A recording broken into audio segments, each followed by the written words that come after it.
2월 25일 새벽 묵상을 함께 나누도록 하겠습니다. 먼저 기도하겠습니다. 사랑이 많으신 하나님, 오늘도 우리들 가운데 새날을 허락하시며 주의 말씀을 묵상하게 하심에 감사를 드립니다. 오늘 하루의 삶도 주의 말씀을 의지하여 주님과 동행하며 살아갈 수 있도록 함께하여 주시옵소서. 예수 그리스도의 이름으로 기도드립니다. 아멘. 오늘 우리에게 주신 하나님의 말씀은요, 마태복음 17장 14절에서 27절에 있는 말씀입니다. 제가 봉독해 드리겠습니다. 그들이 무리에게 이르매 한 사람이 예수께 와서 꿇어 엎드려 이르되, 주여, 내 아들을 불쌍히 여기소서. 그가 간질로 심히 고생하여 자주 불에도 넘어지며 물에도 넘어지는지라. 내가 주의 제자들에게 데리고 왔으나 능히 고치지 못하더이다. 예수께서 대답하여 이르시되, 믿음이 없고 패역한 세대여, 내가 얼마나 너희와 함께 있으며 얼마나 너희에게 참으리오. 그를 이리로 데려오라 하시니라. 이에 예수께서 꾸짖으시니 귀신이 나가고 아이가 그때부터 나으니라. 이때 제자들이 조용히 예수께 나와 이르되, 우리는 어찌하여 쫓아내지 못하였나이까. 이르시되, 너희 믿음이 작은 까닭이니라. 진실로 너희에게 이르노니, 만일 너희에게 믿음이 겨자씨 한 알 만큼만 있어도 이 산을 명하여 여기서 저기로 옮겨지라 하며 옮겨질 것이요, 또 너희가 못할 것이 없으리라. 갈릴리에 모일 때에 예수께서 제자들에게 이르시되, 인자가 장차 사람들의 손에 넘겨져 죽임을 당하고 제3일에 살아나리라 하시니 제자들이 매우 근심하더라. 가버나움에 이르니 반세계를 받는 자들이 베드로에게 나와 이르되, 너의 선생은 반세계를 내지 아니하느냐. 이르시되, 내신다 하고 집에 들어가니 예수께서 먼저 이르시되, 시몬아, 내 생각은 어떠하냐. 세상 임금들이 누구에게 관세와 국세를 받느냐, 자기 아들에게냐 타인에게냐. 베드로가 이르되, 타인에게니이다. 예수께서 이르시되, 그렇다면 아들들은 세를 면하리라. 그러나 우리가 그들의 실족하지 않게 하기 위하여 내가 바다에 가서 낚시를 던져 먼저 오르는 고기를 가져 입을 열면 돈 한 세겔을 얻을 것이니 가져다가 나와 너를 위하여 주라 하시니라. 아멘. 오늘 본문의 말씀은 크게 세 가지 부분으로 나누어 볼 수 있습니다. 먼저 14절에서부터 20절에 변화산에서 내려와서 간질 걸린 아들을 고쳐주신 것, 22절과 23절에 제자들에게 두 번째 순환을 예고하신 것, 그리고 24절과 27절에 성전세의 이야기가 등장을 하고 있습니다. 주님께서 제자들과 함께 변화산에 오르셨다가 내려왔을 때 그 남아있던 제자들 가운데서 한 사람이 주님 앞에 나와 엎드려서 간구를 하고 있습니다. 그게 15절에서부터 이 16절에 등장하는 말씀입니다. 이렇게 기록되어 있습니다. 주여, 내 아들을 불쌍히 여기소서. 그가 간질로 심히 고생하여 자주 불에도 넘어지며 물에도 넘어지는지라. 내가 주의 제자들에게 데리고 왔으나 능히 고치지 못하더이다. 이 간질 걸린 아들을 가지고 있었던 이 아버지가 이 아들을 위해서 주님의 제자들을 찾아왔던 것 같습니다. 아니, 주님을 찾아왔던 것 같습니다. 하지만 주님께서는 변화산에 올라가 계셨고 제자들만 그 밑에서 주님을 기다리고 계셨던 것이죠. 그런데 이 간질 걸린 아들을 둔 아버지가 이 제자들에게 자신의 아들을 고쳐줄 것을 요청을 했습니다.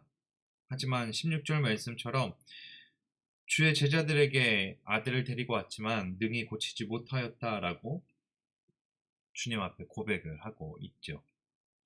그러자 주님이 평소와는 다르게 조금 격하게 반응을 하고 계십니다. 17절 말씀에 주님께서 제자들을 향하여서 믿음이 없고 패역한 세대라고 말씀을 하십니다. 그리고 그 아들을 불러다가 귀신을 쫓아내 주십니다. 그런 행동을 하는 그런 이제 이적을 베푸신 주님을 향하여서 제자들이 이렇게 질문을 합니다. 우리는 어찌하여 쫓아내지 못하였습니까? 그런 제자들에게 주님께서는 이렇게 말씀하십니다. 20절 말씀에 너희 믿음이 작은 까닭이니라. 진실로 너희에게 이르노니, 만일 너희에게 믿음이 겨자씨 한 알만큼만 있어도 이 산을 명하여 여기서 저기로 옮겨지라 하며 옮겨질 것이요, 또 너희가 못할 것이 없으리라.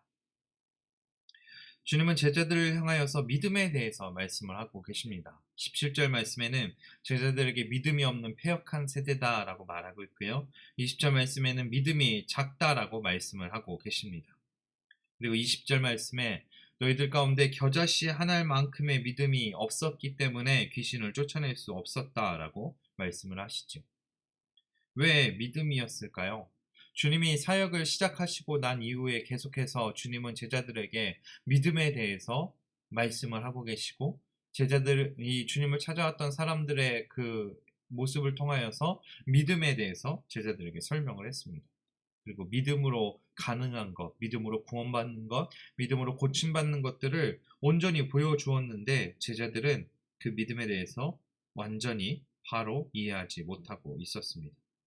오히려 믿음이 없는 자들과 같은 모습으로 행동을 하고 있었기 때문에 주님은 오늘 제자들을 향하여서 믿음이 없고 패역한 자들이라고 말씀을 하고 계십니다.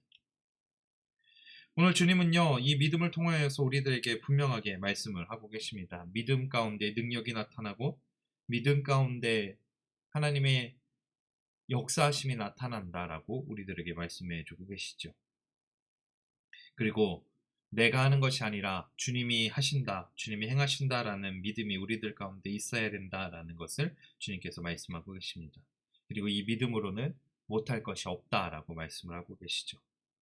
그러면 오늘을 살아가는 우리들은 어떻게 살아가야 될까요? 바로 우리의 삶을 인도하시는 분이 주님이시다, 우리의 삶에 능력을 베풀어 주시는 분이 주님이시다라는 것을 인정하고 그 주님을 의지하고 믿으며 살아가는 우리의 모습이 될 수 있기를 간절히 축원합니다. 22절과 23절에서 주님은 두 번째로 제자들에게 순환을 예고를 하고 계십니다. 첫 번째 순환에 대한 예고는요, 16장 21절에 주님께서 말씀을 해주시고 계시죠. 그리고 그곳에서 주님이 순환당하실 것을 말씀하셨을 때 제자들의 반응, 특히 베드로의 반응은 주님 곁을 지키겠다라는 반응으로 고백을 하고 있었습니다.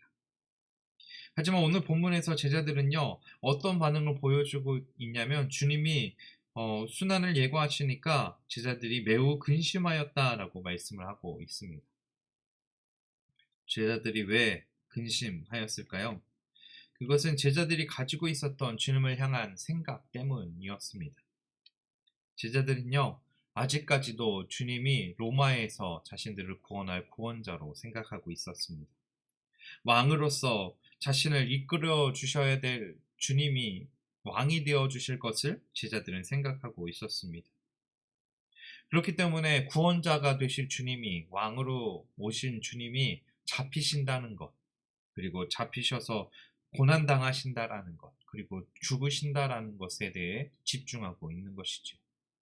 그 이후에 있는 주님께서 3일 만에 다시 살아나겠다라는 말은 제자들의 귀에 남아있지 않았던 것 같습니다. 그렇기 때문에 제자들은 근심할 수밖에 없었던 것이죠. 왜 구원자가 되어주실 분이, 왜 왕이 되어주실 분이 죽음에 대해서 말씀하고 계시는지 제자들은 그것이 근심거리가 되었다라는 것이죠. 그리고 그로 인해서 제자들이 고민하기 시작을 했습니다. 과연 주님께서 우리의 구원자가 되실 것인가? 우리가 왕으로 오신 주님 곁에서 우리가 할 수 있는 것이 무엇일까? 제자들은 주님을 온전한 우리의 삶의 구원자로, 메시아로 인정을 했다면 주님께서 죽으신다라는 것이, 주님께서 순환당하신다라는 것이 제자들 가운데 걱정거리가 안 됐을 것입니다.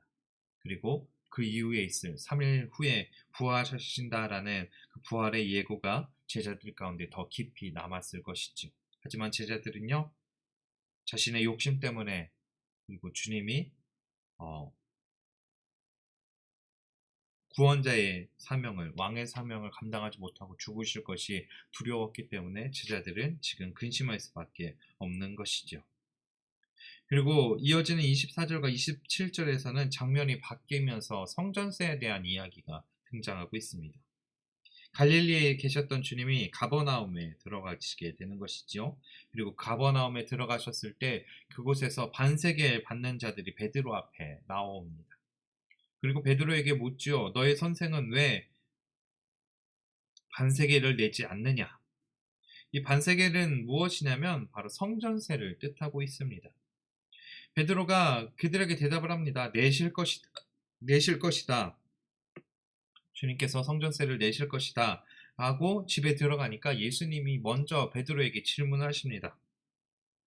시몬아, 내 생각은 어떠하냐? 세상 임금들이 누구에게 관세와 국세를 받느냐? 자기 아들에게냐? 타인에게냐? 베드로가 대답하죠. 아들이 아니라 타인에게 세금을 받습니다. 그러자 주님이 그 베드로에게 말씀을 하십니다. 그렇다면 아들들은 세를 면하리라 라고 말하고 있습니다. 성전세는요, 하나님의 아들이신 주님은요, 낼 필요가 없었습니다. 그리고 하나님의 백성된 우리들도 낼 필요가 없는 게 바로 성전세인 것이죠. 하지만 주님께서 세금을 내는 이유는 바로 그들이 실족하지 않게 하기 위해서 세금을 내신다라고 말씀을 하고 계시고요. 그리고 베드로를 향하여서 바다에 가서 낚시를 던져서 고기를 잡아라. 그리고 그 고기 입속에 세금이 들어있다라는 것을 말씀하고 있죠.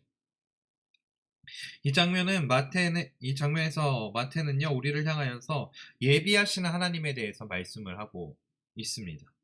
그리고 예비하신 하나님의 능력에 대해서 말씀하고 싶었던 것 같습니다. 그래서 그 고대 근동에 있었던 이 동화 같은 이야기를 가지고 하나님께서 주님을 위해서 예비하심, 하나님께서 우리를 위해서 예비하고 계심을 이야기하고 있습니다. 그렇기 때문에 하나님의 자녀된 우리들은 세상 가운데 염려할 필요가 없고 걱정할 필요가 없고 하나님의 인도하심에 순종하면 된다라는 것을 말씀해 주고 계십니다. 우리의 삶도 마찬가지입니다. 우리의 삶 가운데 주님이 어떻게 역사하실지 우리는 주님 앞에 내려놓고 주님을 의지하고 주님을 바라보며 살아가면 될 줄 믿습니다. 하나님이 우리의 삶을 인도하실 것을 믿고 의지하면 된다라는 사실이죠. 그러면 하나님의 백성된 하나님의 자녀된 우리의 삶을 하나님께서 지키시고 보호하시고 인도하시고 하나님의 예배하신 대로 우리의 삶을 이끄시는 줄 믿습니다. 오늘을 살아가는 우리의 삶이 이렇게 되기를 원합니다. 하나님을 온전히 의지하고 신뢰함으로 주님이 베푸시는 그 은혜를 누리며 살아갈 수 있는 여러분이 될 수 있기를 간절히 축원합니다. 말씀을 마치겠습니다. 오늘 주님께서는 제자들의 믿음의 없음을 한탄하셨고 믿음으로 모든 것이 가능하다라는 것을 말씀해 주셨습니다. 그렇기 때문에 우리의 주님의 능력이 우리의 삶을 이끄심이 주님이 온전히 붙드심을 우리의 삶을 인도하심을 믿는 믿음을 가지고 살아가는 저와 여러분이 될 수 있기를 원합니다. 그리고 우리의 구원자로 오신 주님을 온전히 신뢰하며 그런 주님의 능력으로 우리의 삶을 지키시고 인도하시고 우리의 삶 가운데 주님께서 좋은 것으로 힘과 능력으로 주님께서 예배해 놓으심을 기억하며 살아갈 수 있는 저와 여러분이 될 수 있기를 간절히 축원합니다. 기도하겠습니다. 사랑이 많으신 하나님, 오늘도 우리들 가운데 새날을 허락하시며 주의 말씀을 묵상하게 하심에 감사를 드립니다. 아버지, 우리의 삶이 살아계신 주님을 의지하며 주님과 동행하며 주의 능력 안에 거하며 살아갈 수 있기를 원하오니 주께서 우리의 삶을 지키시고 보호하시고 함께하여 주시옵소서. 주님, 놀라우신 사랑이 우리들 가운데 있기를 원합니다. 주님의 놀라우신 예비하심이 우리의 삶 가운데 나타나기를 원합니다. 주님을 신뢰하는 믿음이 우리들 가운데 있기를 원하오니 주님을 믿는 믿음을 가지고 주님이 예비해 놓으신 놀라우신 일들과 주의 능력들을 누리며 살아가는 우리의 삶이 될 수 있도록 함께 하시고 역사하여 주시옵소서. 감사를 드리며 우리 주 예수 그리스도의 이름으로 기도드립니다. 네.